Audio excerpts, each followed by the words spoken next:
कहानी की शुरुआत में हमें एक बिलियनर के घर को दिखाया जाता है। अब ये घर पूरी तरीके से खाली पड़ा हुआ था, सुनसान था, क्योंकि इस घर का जो मालिक था वो अपनी फैमिली के साथ कजाकिस्तान जा चुका था। लेकिन अभी भी इस घर के अंदर करोड़ों की पेंटिंग्स और आर्ट को रखा गया है। अब उन्हीं पेंटिंग्स और आर्ट को चुराने के लिए इस घर के अंदर एक दिन एक चोर घुस आता है। उस चोर का नाम थॉमस था, जो चोरी करके एक दिन में रोडपति से करोड़पति बनना चाहता था। उसका जो साथी था वो हेलीकॉप्टर से था और वो घर के सिस्टम को हैक कर लेता है। अब घर के सिस्टम हैक हो जाने के बाद थॉमस घर के अंदर जाता है और सारे आर्ट गैलेक्सी को चुराने लगता है। सारे पेंटिंग्स और आर्ट को चुरा लेने के बाद वो एक सबसे खास चीज को ढूंढ रहा था। उसका नाम था सेल्फ पोर्ट्रेट और उसकी कीमत $2 मिलियन में थी। उसे चुराना बहुत जरूरी था क्योंकि थॉमस उसी के लिए ही यहाँ पर आया था। लेकिन काफी समय तक ढूंढने के बाद जब थॉमस को वो नहीं मिलता है तो वो यहाँ से जाने का फैसला करता है। अब उसका जो दोस्त था वो फिर से घर के सिस्टम को हैक करता है, लेकिन इस बार एक गलती हो जाने की वजह से उसका दरवाजा खुलने के बजाय बंद हो जाता है, जिसकी वजह से घर के अंदर ही काफी जोरों से अलार्म बजने लगता है। दरवाजा खोलने के लिए फिर से थॉमस जा करके घर के सिस्टम में पिन कोड को डालने की कोशिश करता है, लेकिन इससे कोई भी फायदा नहीं होता है। उसे लगा कि अगर वो एलईडी को डैमेज कर देगा तो शायद दरवाजा खुल जाएगा, लेकिन ऐसा कुछ भी नहीं होता है। घर के अंदर अलार्म सिस्टम काफी जोरों से बज रहा था, इसलिए उसे काफी ज्यादा प्रॉब्लम हो रही थी। इसलिए वो उन साउंड को बंद करने के लिए उनके वायर्स को काट देता है। अब साउंड तो बंद हो चुका था, लेकिन वो इस समय घर के अंदर बहुत ही बुरी तरीके से फंस चुका था। वो दरवाजे को लकड़ी से काटने की पूरी कोशिश करता है, लेकिन इससे कुछ भी नहीं हो पाता है। एलईडी के अंदर घर का टेम्परेचर कोल्ड के जगह पर हॉट में बदल जाता है, जिसकी वजह से अब घर के अंदर धीरे धीरे गर्मी बढ़ने लगी थी। वैसे एलईडी खराब हो जाने की वजह से ही टेम्परेचर अपने आप ही चेंज हुआ। जब थॉमस को प्यास लगती है तो वो जा करके नल को चालू करता है, लेकिन नल में से पानी बिल्कुल भी नहीं आ रहा था, क्योंकि पानी का सप्लाई शायद बंद कर दिया गया था। जब वो फ्रिज को खोलता है तो उसके अंदर खाने का सामान भी कम रखा गया था। हालांकि फ्रिज में वोडका का बोतल रखा हुआ गया था, जिसे पी करके वो अपनी प्यास बुझाता है, लेकिन घर का टेम्परेचर बढ़ने की वजह से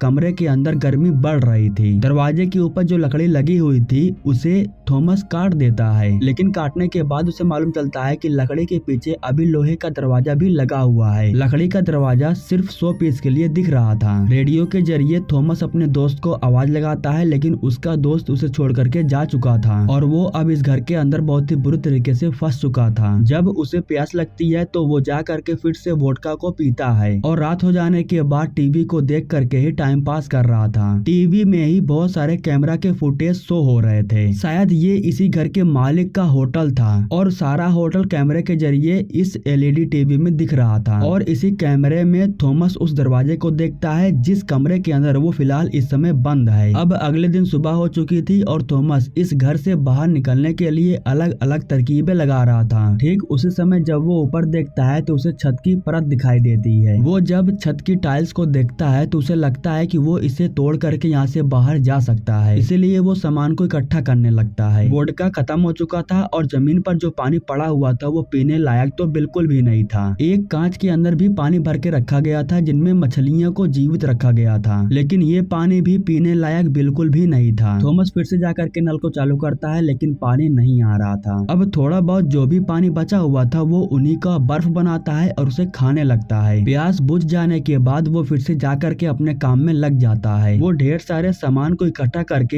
एक ऊंचा सामान बना रहा था ताकि वो छत की परत तक पहुंच सके और ऊपर की परत को तोड़ करके वो यहाँ से बाहर जा सके। अब एक दिन वो टीवी के सामने बैठ करके कैमरा को देख रहा था। ठीक उसी समय उसे कैमरे में एक लड़की दिखाई देती है जो सीढ़ियों पर बैठी हुई थी। दरअसल वो लड़की यहाँ पर साफ सफाई का काम करती थी। कुछ समय के बाद जब थॉमस को फिर से प्यास लगती है तो वो फ्रिज के पास आता है। ना तो खाने के लिए कुछ था और ना ही पानी बचा हुआ था। फ्रिज में जो बर्फ थोड़ा बहुत लगा हुआ था वो उन्हीं को निकाल करके खा रहा था। वो इन्हें खाने के बाद काफी ज्यादा रोने लगता है और सोचता है कि आखिर वो यहाँ पर क्यों आया। उसे इस बात की जरा से भी उम्मीद नहीं थी कि वो यहाँ से बाहर निकल पाएगा। अगर खाने पीने का सामान होता तो उसे यहाँ पर रहने में कोई भी दिक्कत नहीं होती। इसी घर में उसे एक दरवाजा दिखाई देता है जिसे वो तोड़ करके खोल देता है। वो दरवाजे को खोलता है तो उसे मालूम चलता है कि इस कमरे के अंदर थोड़ा बहुत खाने का सामान रखा गया था और उसी समय घर के अंदर पाइप के जरिए पानी भी आने लगता है। दरअसल ये पानी पौधों को सिंचाई करने के लिए घर के अंदर पाइप के जरिए आ रहा था, लेकिन पानी काफी ठंडा था और पीने लायक था। इसीलिए थॉमस उस पानी को पी करके अपना प्यास बुझाता है और खुश होता है। इसके बाद वो सारे सामानों को जोड़ने के बाद अब एक बड़ा सा सामान बना चुका था और उसी सामान पर चढ़ करके वो छत के परत को तोड़ना शुरू कर देता है। थोड़ा सा काम करने के बाद वो फिर से टीवी के सामने जाकर के बैठ जाता है और उस लड़की को देखता है। यहाँ पर हमें मालूम चलता है कि थॉमस एक अच्छी पेंटिंग भी बना लेता है। वो उस लड़की की पेंटिंग भी बनाता है और उसका नाम जस्मीन रख देता है। लेकिन तभी थॉमस देखता है कि वो लड़की उस दरवाजे के पास आई हुई है जिसके अंदर इस समय थॉमस बंद था। थॉमस भागते हुए दरवाजे के पास जाता है और उसे जोर जोर से पीटने लगता है। काफी समय तक थॉमस उस लड़की को पुकारता है, लेकिन वो लड़की थॉमस की आवाज नहीं सुनती है क्योंकि उस लड़की ने अपने कानों में लीड लगा रखा था और इसी वजह से वो थॉमस की आवाज नहीं सुन पाती है। अब एलईडी मॉनिटर के अंदर फिर से घर का टेम्परेचर बढ़ने के बजाय घटने लगता है, यानी घर का जो टेम्परेचर था वो गर्म होने के बजाय अब ठंडा होने लगा था, जिसकी वजह से अब थॉमस को थोड़ा बहुत अच्छा महसूस हो रहा था क्योंकि वो काफी समय से गर्मियों को बर्दाश्त कर रहा था। अब अगले दिन फिर से जब पाइप के अंदर पानी आता है तो इस बार उन पानियों को थॉमस भर लेता है। दरअसल हर दिन एक समय पर पौधों को सिंचाई करने के लिए पाइप में पानी आता था और उन्हीं पानी को एक सामान के अंदर भर लेने के बाद थॉमस उसे दिन भर पीता था। अब इस तरीके से थॉमस पानी पीने का भी जुगाड़ कर चुका था। वो यहाँ पर रुकता नहीं है, वो अभी भी छत की परत तोड़ने में लगा हुआ था क्योंकि उसे इस बात की उम्मीद थी कि वो छत की परत को तोड़ करके यहाँ से बाहर निकल सकता है। वो छत की परत को तोड़ने के बाद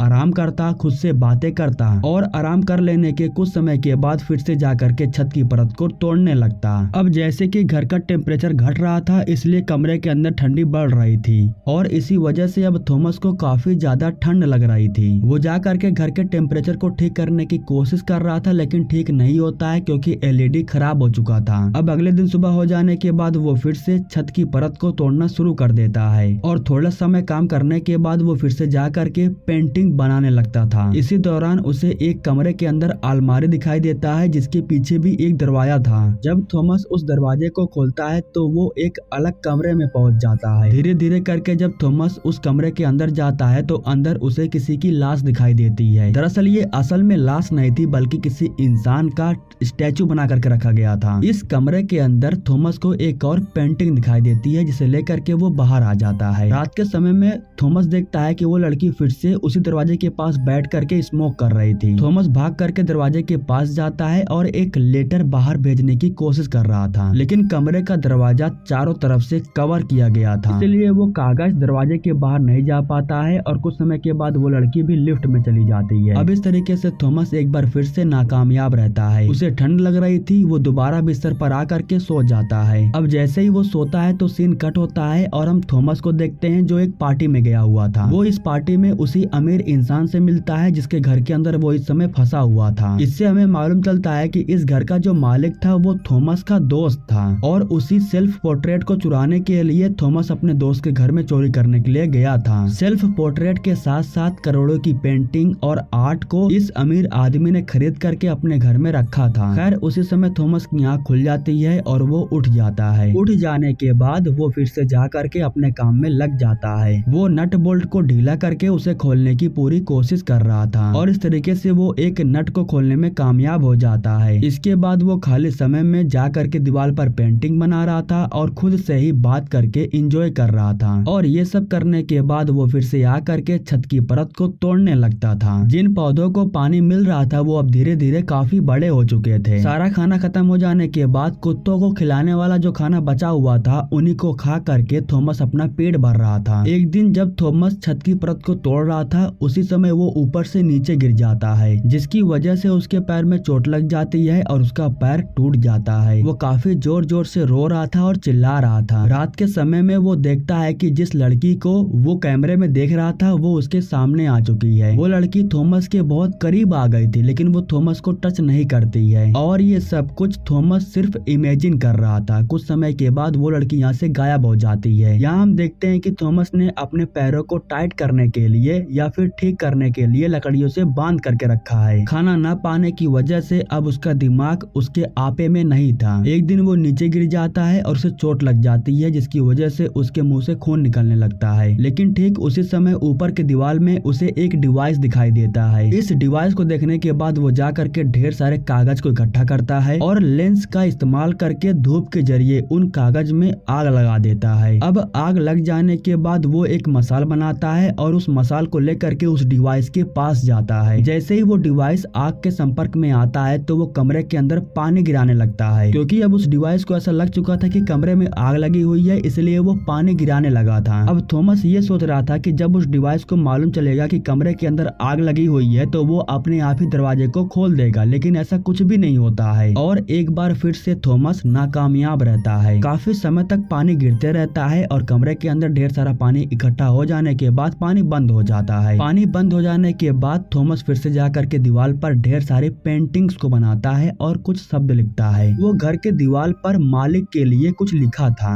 उसने लिखा था कि इस घर के अंदर जो भी नुकसान हुआ है इसके लिए मैं बहुत शर्मिंदा हूँ। इस तरीके का घर कभी भी बनवाना नहीं चाहिए, क्योंकि इससे अपनों को भी नुकसान हो सकता है। खैर, अब इस कमरे में जो कुछ भी हुआ है मैं इन सभी के लिए शर्मिंदा हूँ और आपसे माफी मांगता हूँ। खैर, अब यह सब कुछ लिखने के बाद वो फिर से जा करके ऊपर के सामान पर चढ़ता है और छत की परत को तोड़ देने के बाद वो ऊपर से निकल जाता है। हालांकि वीडियो के लास्ट में ये दिखाया नहीं जाता है कि वो यहाँ से निकल पाया या नहीं, लेकिन देखने पर ऐसा ही लग रहा था कि वो छत के परत को तोड़ करके यहाँ से बाहर जा चुका है। और इसी के साथ ये कहानी भी यहीं पर समाप्त हो जाती है। दोस्तों, हमारे YouTube चैनल को सब्सक्राइब करने के लिए आप लोगों का दिल से शुक्रिया।